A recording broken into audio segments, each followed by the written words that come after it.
ለዛ ወይ ዳጣይ ቆይ እዚህ ቤት ውስጥ ምንድነው የተፈጠረው? ምን እየተካሄደ ነው? እኔ እንጃ የሆኑ ልጆች ገብተው ነበር። እኛ ግን ከክፍል ስላልወጣን አላየናቸው። እና እርጁ ናቸው? አይ እኔ አላየኋቸው። እና እሺ ቆይ ታዲያ ምንድነው የሆነው? ምንድነው እየተካሄደ ያለው? ለዛ አላወኩም ዳጣይ፣ ግን የሆነ የተጎዳ ሰው ያለ ይመስለኛል። እንዴ ቆይ ምንድነው ለዛ ምንድነው እየተፈጠረ ያለው? ቆይ ይሄን እንዴት መረዳት ያቅተኛል?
ደረጀ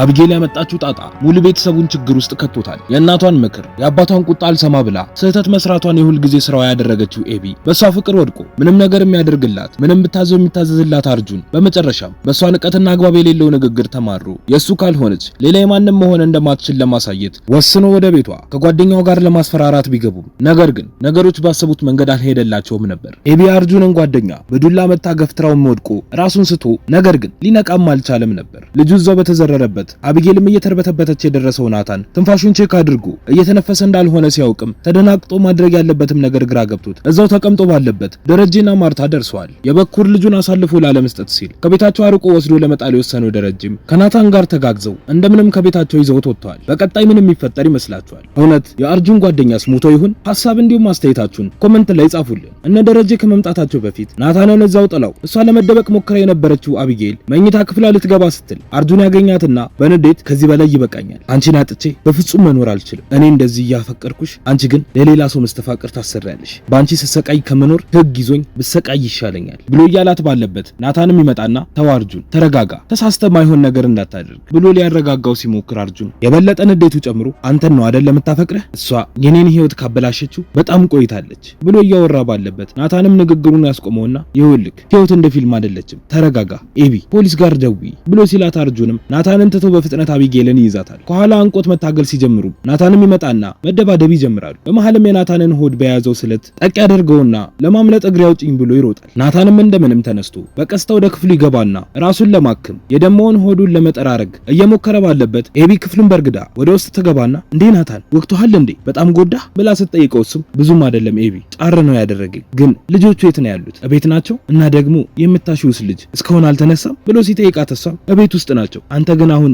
እያመመክ ነው እንዴ እንዴት ነክ ብላ ስትጠይቀው ናታንም አታካብጂው ደህና ነኝ፣ ግን እነ ውሃ ከክፍላቸው አይውጡ እሺ ብሎ ተነስቶ ወደ ልጁ ጋር ይሄዳል። እዛ ሲደርስም ውሃ እየነካችው ይደርስና በድንጋጤም ደግማ እንዳትነካው ተነስቶ ወደ ክፍሏ እንድትሄድ ነግሮ ዞር ያስብላታል። ዝቅ ብሎም ትንፋሹን ለማግኘት የሚተነፍስ ከሆነም ለማዳመጥ ቢሞክርም ነገር ግን ምንም አይነት ትንፋሽ አይወጣም ነበር። በድንጋጤም ኤቢ በቃ ሞቷል ብሎ ይነግራታል። እሷም በድንጋጤ እየተርበተበተች ወይኔ እኔ እኮ ምንም አልነካሁትም፣ እኔ አይደለሁም አልገደልኩትም እያለች ትርበተበታለች። በሁኔታዋ ግራ የተጋባው ናታንም በቃ አሁን ለፖሊስ ደውይ ወይ ደግሞ አምቡላንስ ጥሪ፣ ብቻ ቆመሽ አትይ፣ አንድ ነገር አድርጊ ብሎ ይጮህባታል። እሷም ተው ናታን እስቲ መጀመሪያ በደንብ እየው፣ አገላብጠህ እየነካህ እየው ብላ ስትለው ናታንም በንግግሯ ተናዶ ሞቷል እያልኩሽ አገላብጦት ያለሽ ብሎ ሲቆጣት ኤቢም እኔ አልነካሁትም፣ እኔ አልገደልኩትም ናታን፣ እኔ በፍጹም አልነካሁትም ብላ ትለዋለች። በሁኔታዋ እንዲሁም በድርጊቷ የተናደደው ናታንም እኔ አልነካሁትም ስትይኝ የሰማሁሽ፣ ቆይ ልጁን አገላብጠው ምትይኝ አሻሬ እንዲገኝ ነው ገደለው እንዲባል? ኤቢ ግን አንቺ ምን አይነት ሰው ነሽ? ይህን የመሰለ የፈጣሪ ፍጡር ወድቆ አንቺ ግን ስለ ተጠያቂነት ብቻ ነው የምታስቢው? ሰምኛለሽ? ለፖሊስ ነው እሺ የምደውለው ብሎ ሲያስፈራራት ኤቢም ስለምን ፖሊስ ነው የምታወራው ናታን፣ መጀመሪያ ለማዬ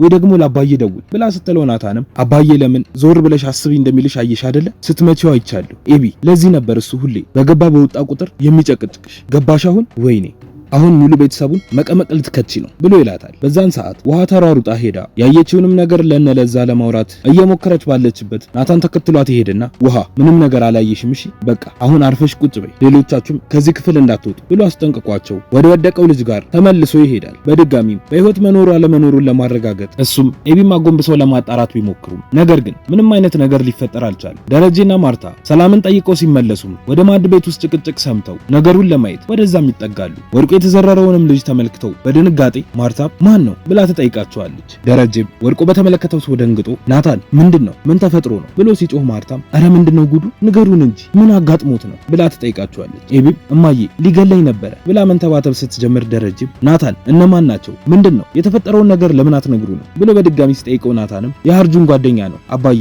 ከዛ ኤቢ ላይ ጥቃት ሊያደርሱ ሲሉ እሷ ደግሞ በዱላ መታችሁ እና ወደቀ ብሎ ሲነግረው ኤቢም አይ አትመኑት እኔ አይደለሁም እማዬ ራሱ ነው ልጁን የገደለው ብላ ታላከክበታለች። ደረጀም በፍጥነት እጁን አንገቱ ላይ ጣል አድርጎ በህይወት መኖሩን ለማየት ቢሞክርም ነገር ግን ምንም አይነት የልብ ምት አልነበረውም። ደረጀም ቀጥሎ ናታን ናግዘኝ ብሎት ይዘውት ከቤታቸው ይወጣሉ። ማርታም ምን እንደተፈጠረ ግልጹን የበለጠ ለማወቅም አቢጌልን ስትጠይቃት እሷ ግን ናታን በዱላ መቶት ወድቆ እንደሞተ ትነግራታለች። ማርታም በንዴት ይኸው ወንድ ልጅ አትናቂ፣ እረፊ እያልኩሽ እየነገርኩሽ ይኸው ዛሬ ሊገልሽ ቤትሽ ድረስ መጣ፣ አንቺማ በቃ ከዚህ በኋላ በገዛ እጅሽ ነው የምትጠፊው ብላ ትላታለች። ከሰዓታት በኋላም ዳጣ ወደ ቤት መጣ ግቢ ውስጥ መሃን ታገኛትና ቶሎ ብላም እኔ ምልሽ ቤት ውስጥ ምን ተፈጥሮ ነው ናታን ቴክስት አድርጎልኝ ነበር ብላ ስትጠይቃት ውሃም እኛ ቤት ማለት ነው የሆነ ሌላ አዲስ ሰው መጥቶ ነበር፣ ከዛ እኔ እየሮጥኩ ኤቢን ልመታት ስሄድ ኤቢ ደግሞ አንቋት እየተጣሉ አገኘዋቸው፣ ከዛ ኤቢ ውሃ ቶሎ በይ በዱላው ምቺው ስትለኝ አንስቼ መታሁት፣ ከዛ ወደቀ ብላ ትላታለች። በዛን ሰዓት ማርታ መኝታ ክፍላ ገብታ እያለቀሰች ነበር። አቢጌልም ወደ ውስጥ ትገባና እማዬ